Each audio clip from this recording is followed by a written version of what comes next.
The invisible enemy on your porch was a quiet Tuesday afternoon in July.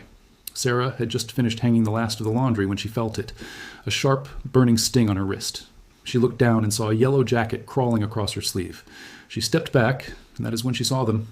Dozens of wasps circling a nest tucked right behind the dryer vent, 6 inches from where her children played every single day. Just like that, her own backyard became a place of fear. This happens more often than people realize. Wasps and hornets send more Americans to the emergency room every year than spiders and snakes combined. And the moment a nest appears near a door, a window, or a play area, the family is essentially locked out of their own home. So what do most people do? They drive to the hardware store, spend $10 on a spray can, soak the nest, and feel like the problem is solved. Or they call a pest control company and sign a $400 seasonal contract. And yet, by the following summer, the wasps are back. In the same spot, in greater numbers. My name is Elias Yoder. I grew up on a farm in rural Ohio, and my grandfather never once called a pest control company. He used methods that cost almost nothing, methods passed down through generations of practical, self-sufficient people. Today, I want to share one of those methods with you. It costs about $3. It is completely safe for honeybees and butterflies, and it does not just kill the wasps you can see. It wipes out the entire colony within a half-mile radius. The science of the slow kill here is something the pest control industry will never tell you. When you spray a visible wasp nest, you are only killing the few hundred wasps that happen to be inside at that moment. The rest of the colony, the foragers, the scouts, the workers who left at dawn, are still out in the world. They come home, find their nest damaged, and they rebuild. A single nest can house between 3,000 and 5,000 workers. Spraying it is like cutting the top off a weed and calling it solved. The real solution requires understanding how wasps eat. Wasps practice something called trophallaxis. They share food mouth to mouth, passing nutrients between workers, between adults and larvae, and between the workers and the queen. This is the colony's greatest strength, and it is also its greatest weakness.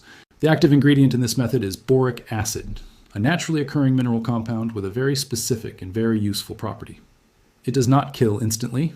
When a wasp ingests a small, precise amount of boric acid, she feels nothing unusual.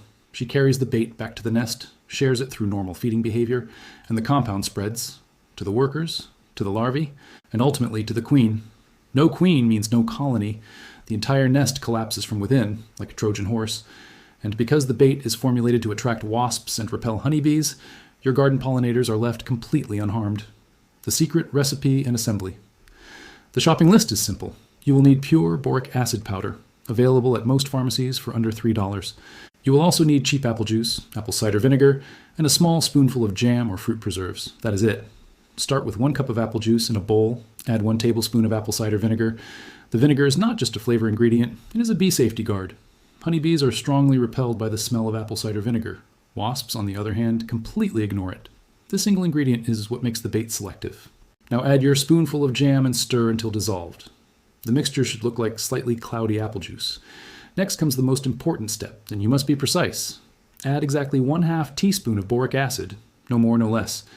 If you use too much, the wasp will die before she returns to the nest, and the whole purpose of the slow kill is defeated. Stir gently until the powder is fully dissolved. For the station itself, use a recycled tuna can or a cut-down soda can.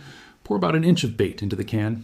Then place several small twigs across the inside of the can, creating a little ladder. Wasps need a surface to land on while they drink. Without the twig ladder, they will fall in and drown, and a dead wasp in a can is useless to you. Strategy, placement, and the 10-day wait placement is everything. You want to position your bait stations around the perimeter of your property, along fence lines, near woodsheds, on ledges, 4 to 8 feet off the ground. Do not place them near where children play or where pets roam.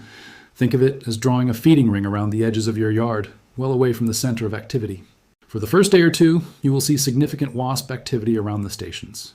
This is exactly what you want. By days 3 and 4, the activity will begin to slow. By day 7 to 10, the nest will go completely silent.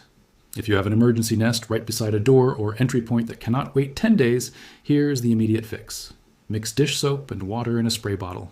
Go out at dusk, when wasps are slow and sluggish, and spray the nest directly. The soap coats their breathing pores and they suffocate quickly. This handles the emergency without toxic chemicals. One safety note: treat boric acid the way you treat household bleach. Keep it stored away from children and pets. Wash your hands thoroughly after handling it, and never leave open bait containers where small animals can access them directly. The long game. Preventing the army now here is the real country folk secret. the one that changes everything. If you want to stop a wasp problem before it ever begins, you need to act in March or April. That is when a single fertilized queen emerges from winter dormancy to start building her nest. In those early spring weeks, she is slow, she's cold, and she is alone. One queen in April equals 3,000 wasps in August.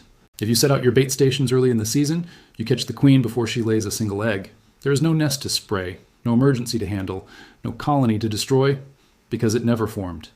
You will never hear this from a pest control company, and the reason is simple. There is no money in a $3 permanent solution. A self-sufficient family that handles wasps with apple juice and boric acid is not a recurring customer. My grandfather understood this. He kept a small notebook in his cellar with recipes and methods for every pest on the farm. Not because he was a chemist, but because he refused to be dependent on someone else for problems he could solve himself. That is the philosophy behind everything I share. Keep costs low, understand the biology, and work with nature rather than against it. Next time I will show you how to use similar traditional methods to keep mice and rats out of your home without expensive traps or poison contracts. Until then, mix up a batch, place your stations, and let the slow kill do its work.